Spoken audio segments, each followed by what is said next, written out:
करते हैं तो ठीक से काम करते हैं।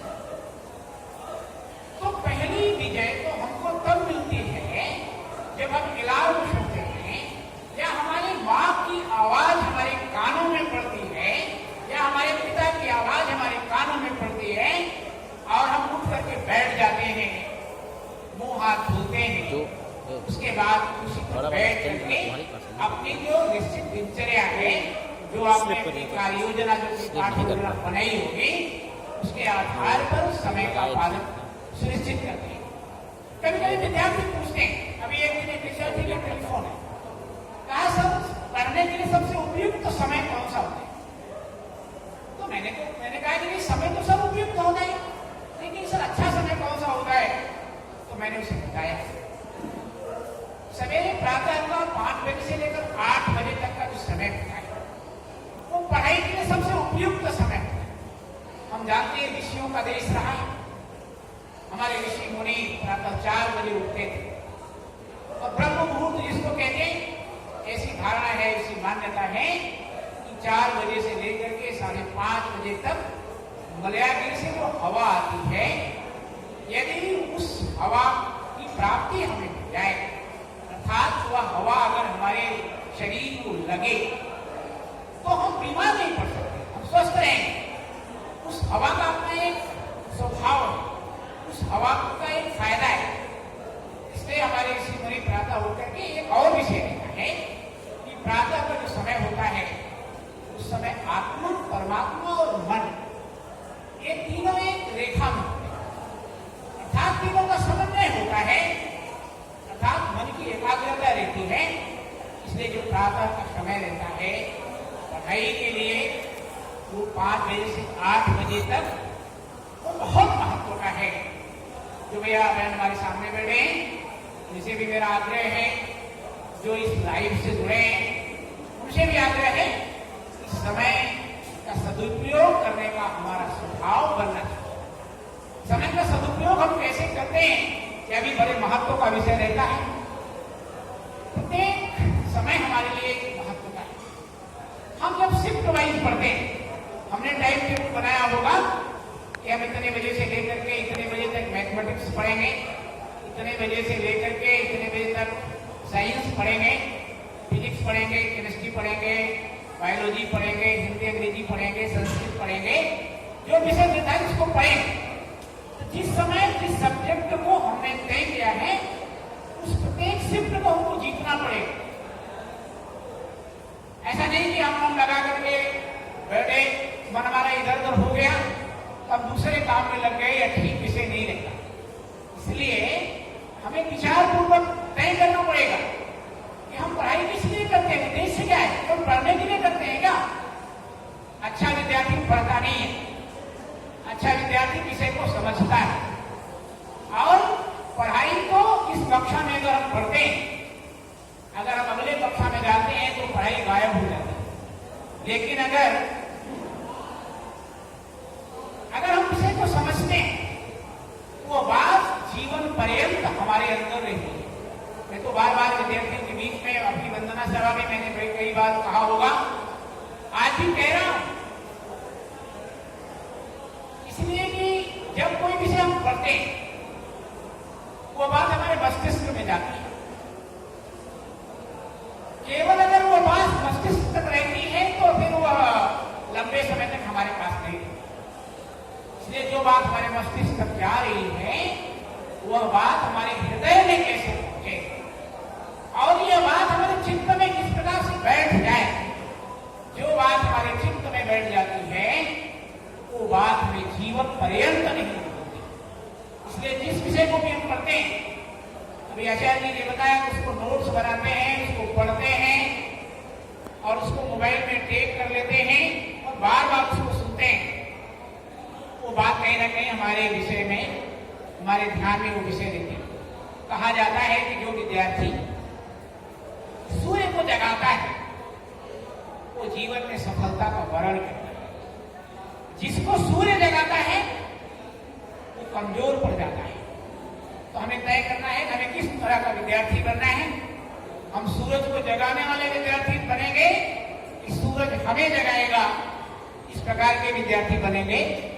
इसलिए ये बात भी स्पष्ट है कि हमें प्रातः जगना ही पड़ेगा। हमारी जो समय सारणी है, उस समय सारणी को जहां हम पढ़ते हैं, जहां हम बैठते हैं, उस स्थान पर अपने समय सारणी को अपने सामने रखना पड़ेगा और उसको देखना पड़ेगा कि हमको कब क्या पढ़ना है, किस समय हमने क्या तय किया है। ये बात भी विचार में रहनी चाहिए। जब मन में आया, जब दिमाग में आया कि ये करना, तो शुरू कर दिया। नहीं, योजनाबद्ध जब कोई कार्य होता है तो वो परिणामकारी होता है। दिल और दिमाग का जो डायरेक्शन है, जब एक दिशा में रहता है तो परिणाम यशस्वी रहता है। दिल और दिमाग जब कहते हैं कि एक दिशा में काम करते हैं, कभी कभी दिल कुछ कहता है, दिमाग कहीं रहता है। इसलिए इस दिल और दिमाग को एक दिशा में अगर हम रख सके तो कहीं ना कहीं परिणाम हमारा अच्छा आएगा, बेहतर आएगा, इसमें दो राय नहीं। कभी कभी हम संकल्प तो लेते हैं, सवेरे तय करते हैं कि ये करना है, फिर उसमें गुंजाइश भी तलाशते हैं कि क्या ये हो सकता है क्या। संकल्प में विकल्प की कहीं कोई गुंजाइश नहीं होनी चाहिए। तय कर लिया तो तय कर लिया, ये करना है तो करना है। I can do, I will do का जो सिद्धांत है, इसको अगर जीवन में हम उतारेंगे तो निश्चित रूप से इसे परिणामकारी होगा।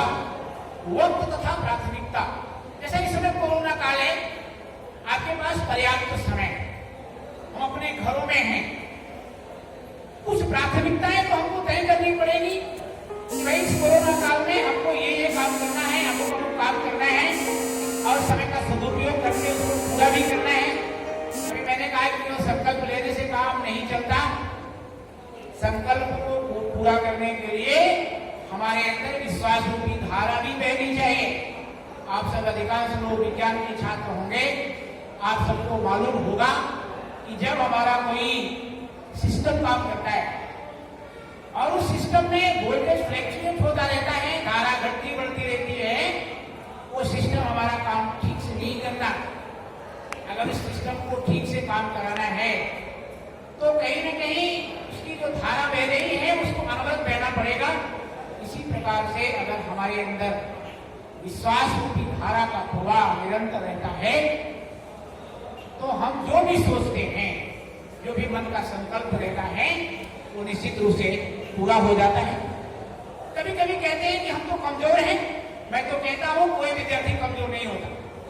जिसको आप टॉपर मानते होंगे कि हम भैया टॉपर हैं, उससे जरा कभी अपनी तुलना करो। भगवान ने उसको भी दो कान दिए, उसके पास भी दो आंखें हैं, दो हाथ हैं, दो पैर हैं, और आप अपनी ओर देखो, क्या इस टॉपर में और आपकी संरचना में कोई अंतर है क्या? आपकी जो शारीरिक संरचना है और उस टॉपर की संरचना, उसमें कोई अंतर है क्या? नहीं। लेकिन एक अंतर होता है कि टॉपर रखता नहीं, टॉपर समझता है। तो हमें भी रखना नहीं है, समझना है। ये बात ध्यान में रखेंगे तो अच्छा रहेगा। जो भैया मान हाई स्कूल की परीक्षा में बैठे थे, एक कहावत है गांव में कि भूत के पांव पालने में ही दिखने लगते हैं। कौन सा बालक कितना यशस्वी होगा, कौन सा बालक कितना अच्छा होगा, जब वो छोटी उम्र में रहता है और पालने में खेलता है, उसको देख करके लोग अंदाजा लगाते हैं कि ये बालक आगे आने वाले समय में कैसा होगा। ठीक उसी प्रकार से जब हम बोर्ड की परीक्षा में, 10वीं की बोर्ड की परीक्षा में बैठने वाले हैं, किसी भी विद्यार्थी के लिए 10वीं की बोर्ड की परीक्षा जीवन की सबसे महत्वपूर्ण परीक्षा है। इस परीक्षा को गंभीरता से लेने की आवश्यकता है, सहजता से भी लेने की आवश्यकता है। कभी कभी बहुत गंभीरता भी खतरनाक होती है। इसलिए हाई स्कूल में जो भैया वहां बैठ रहे हैं, उनको विचार करना पड़ेगा कि जीवन तो संघर्ष है, लाइफ स्ट्रगल फेस इट, जीवन संघर्ष है, इसका सामना करना पड़ेगा। जितने भी व्यवधान आएंगे, कठिनाई आएगी, उस कठिनाई में भी अवसर तलाशना पड़ेगा। इसी प्रकार से जो बोर्ड की परीक्षा, इंटरमीडिएट की बोर्ड की परीक्षा में बैठने वाले हमारे भैया हमारे सामने बैठे हैं, या अपने घरों पर लाइव से जुड़े, ये जीवन की तैयारी के लिए सबसे महत्वपूर्ण परीक्षा है। हमें किस क्षेत्र में जाना है यही से निर्धारित होता है, हमें क्या करना है ये भी यही से निर्धारित हमारे जीवन को दशा और दिशा देने वाली परीक्षाएं हैं। कहीं इस परीक्षा में हमें चूकना नहीं है, कभी रुकना नहीं है, कभी थकना नहीं है। सतत इसके लिए काम करना है, सतत इसके लिए चलना पड़ेगा तो ठीक रहेगा। और हाई स्कूल की परीक्षा देने के बाद ये तय हो जाता है कि हमें लंबे रेस का घोड़ा बनना है या कम दूरी चल करके ही अपने को विरामावस्था में लाना है। तो हमें लंबे रेस का अगर घोड़ा बनना है तो हमारी लड़ाई भी लंबी होगी, लंबी दूरी भी हमें तय करनी पड़ेगी, इसके लिए संघर्ष भी करना पड़ेगा। इसलिए ये भी विषय हमारे ध्यान में रहेगा तो अच्छा रहेगा। कभी कभी हम अतीत की चर्चा करते हैं और भविष्य की चिंता करते हैं। नहीं, अतीत बीत गया, उसकी चिंता करने की कोई आवश्यकता नहीं। भविष्य में क्या होगा इसके बारे में भी बहुत विचार करने की आवश्यकता नहीं। लेकिन जो विद्यार्थी वर्तमान में जीता है, आज में जीता है, आज क्या कर रहे हैं, जो आज हो रहा है यही हमारा अतीत हो जाएगा। यही आज जो हम करेंगे उसका जो परिणाम आएगा वही भविष्य का परिणाम भी होगा। इसलिए हम सभी भैया बहनों को अतीत में जीने की आवश्यकता नहीं, वर्तमान के बारे में विचार करने की आवश्यकता नहीं। सॉरी, वर्तमान के बारे में विचार करने की आवश्यकता है, भविष्य के बारे में विचार नहीं करना है। इसलिए वर्तमान में रहकर हम क्या कर सकते हैं ये विचार है। अभी आचार्य जी ने कहा, एक वाक्य में अक्सर कहता हूं, आज की जो परिस्थितियां हैं, आज का जो समय चल रहा है, इस विपरीत परिस्थितियों में सफलता का वर्ण वह करेगा जो सिस्टेमेटिक होगा और ऑटोमेटिक होगा। तो हम सिस्टेमेटिक भी हैं, ऑटोमेटिक भी हैं, नहीं है तो बनना पड़ेगा। अगर ये दोनों बातें हमारे जीवन का हिस्सा बन जाती हैं तो हमको आगे जाने से कोई नहीं रोक सकता। इसी प्रकार से कोरोना काल में कुछ और विषय आवश्यक हैं। स्टे हेल्दी, स्टे फिट, इसलिए स्वस्थ रहने की चुनौती है। क्योंकि जब हम स्वस्थ रहेंगे तभी फिट रहेंगे। इस समय आप सब pizza, burger, pasta, cold drinks, आप सबका एक प्रिय सब्जेक्ट है। अच्छा आपको लगता है, लेकिन लगता है कि इसमें कुछ विराम है। मैं तो कहता हूं कि कहीं ना कहीं outside food not allowed, outside foods हैं इस कालखंड में नॉट अलाउड होनी चाहिए। इसकी आवश्यकता नहीं है, बाहर से मंगाने की कोई आवश्यकता नहीं। और क्या करना चाहिए, थोड़ा इससे मुंह भंग होना चाहिए जो आप सब खाते थे, क्योंकि इस समय ये हमारे लिए हानिकारक है। तो इससे बचना है, क्योंकि 3-4 महीने जो आपके पास समय है परीक्षा के लिए, इस अवधि में अभी स्टे हेल्दी, स्टे फिट की जो मैंने बात करी है, इसके लिए आप समय निकालकर 10 से 15 मिनट आप व्यायाम भी कर सकते हैं, कोई खेल भी खेल सकते हैं। और जो आप कार्यक्रम बनाते हैं उसमें take small breaks during your studies, take small breaks during your studies. इसका क्या मतलब हुआ कि जब हम पढ़ाई करने के लिए बैठते, माने पढ़ाई के समय, उसमें छोटे छोटे ब्रेक लेने चाहिए। ऐसा नहीं कि हम पढ़ाई के लिए बैठ गए तो 4 घंटे लगातार पढ़ रहे हैं। नहीं, आप पढ़ाई के लिए बैठे, एक सब्जेक्ट आपका पूरा हो गया, फिर 1 घंटे की पढ़ाई पूरी हो गई, 15 मिनट के लिए बैठ, उसमें कुछ संगीत भी सीख सकते हो, सुन सकते हो। संगीत भी बहुत महत्व का विषय रहता है और संगीत की जो ध्वनि हमारे कानों में पड़ती है, कहा जाता है कि हमारा नर्वस सिस्टम ठीक से काम करना शुरू कर देता है। ये वैज्ञानिक तथ्य है। इसलिए जब आप लंबी पढ़ाई के लिए बैठते हो, उसमें छोटे छोटे ब्रेक लेने चाहिए। उसी में 10 से 15 मिनट में आप कोई खेल खेल सकते हो। अब कौन सा खेल हो सकता है विचार करो। बैडमिंटन हो सकता है, और भी कोई खेल हो सकता है। हम लोग तो छोटे थे तो बहुत सारे खेल खेलते थे, गांव में हम लोग रहते थे। अब तो आप शहरी हो गए, इसलिए शहर में भी इंडोर गेम्स हो सकते हैं। उन खेलों को आप अपने जीवन का हिस्सा बना सकते हैं। तो आप लंबे समय तक पढ़ाई भी कर सकते हैं, ये ठीक रहेगा। एक और महत्व का विषय, आजकल में बड़ा संकट विद्यार्थियों के साथ है, क्योंकि मैं तो विद्यार्थी का पिता भी हूं, एक विद्यालय का प्रधानाचार्य भी हूं, मूलतः तो शिक्षक हूं, तो मैंने विद्यार्थियों के बारे में बहुत नजदीक से देखा है, जाना है, क्योंकि मुझको शिक्षा के क्षेत्र में काम करके 33 वर्ष बीते। तो 33 वर्ष के कालखंड में हजारों हजार की संख्या में विद्यार्थी हमारे आंखों के सामने से पढ़े होंगे, निकले होंगे, गए होंगे।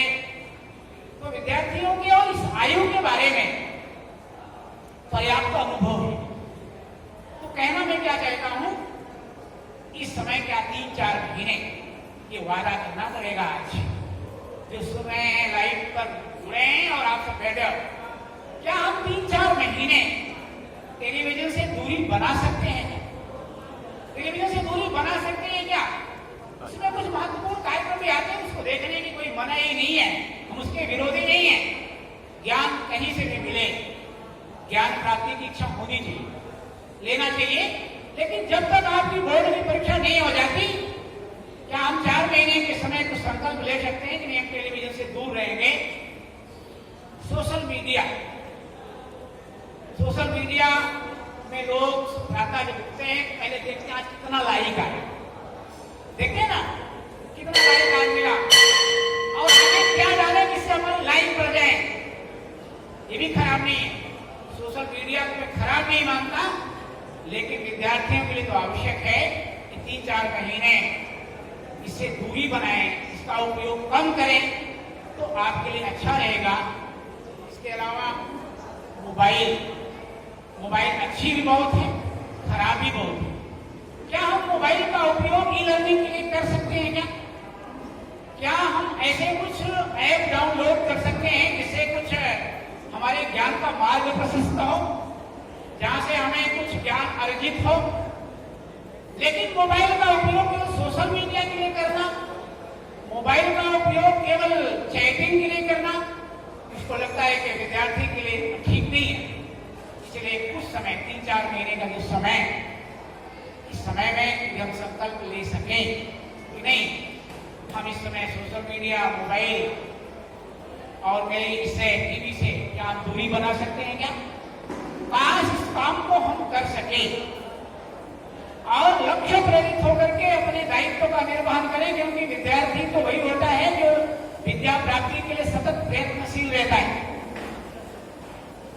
तो हमें सतत प्रयत्नशील रहना ही है। अगर हम सतत प्रयत्नशील नहीं रहेंगे तो फिर पिछड़ जाएंगे, लोग हमसे आगे निकल जाएंगे, क्योंकि निरंतर चलने का जो हमारा स्वभाव है वो बना रहना चाहिए। हम तो कहते हैं ना कि चले वेती यही तो मंत्र हो अपना, नहीं रुकना, नहीं थकना, सतत चलना, न हम रुकेंगे न थकेंगे, निरंतर अपने कर्तव्य पथ पर जो हमने लक्ष्य निर्धारित किया है उस लक्ष्य को लेकर के काम करते रहेंगे। कभी कभी आता है कि परीक्षा को हम सीरियसली लेते हैं, परीक्षा को सीरियसली भी लेने की आवश्यकता नहीं है, क्योंकि जो हमारी कार्ययोजना डे बाई डे की होगी, प्रत्येक चैप्टर की कार्ययोजना होगी, तो इसको सीरियसली नहीं लेना पड़ेगा। सीरियसली तो सब्जेक्टों को तब लेना पड़ता है जब हम साल भर की पढ़ाई 15 दिन में करते हैं। तो हम तो निरंतर पढ़ने वाले लोग बैठे ही, तो ये विचार करिए कि इसको बहुत गंभीरता से कभी कभी सुनने में आता है कि अमुक विद्यार्थी ने परीक्षा के घर से ये कर लिया, क्या कर लिया इसकी चर्चा नहीं करूंगा। ऐसे समाचार पत्र में आते हैं विषय। तो हम सब तो अच्छे विद्यार्थी हैं, होनहार विद्यार्थी हैं, इसलिए इसमें ये सब करने की आवश्यकता नहीं है। अभी जो हमारे मनोज जी ने गीत की पंक्तियों को बोला, वास्तव में उस गीत की प्रत्येक पंक्ति में प्रेरणा है, ज्ञान है। अगर इस गीत की प्रत्येक पंक्ति को हम अपने जीवन का मंत्र बना लें तो हम कभी हार नहीं सकते, चाहे वो चींटी का विषय हो, चींटी दाना लेकर के चढ़ती है, उसमें है पत्नी में कई सैकड़ों बार चढ़ती है, गिरती है, लेकिन उसके मन का विश्वास कमजोर नहीं होता।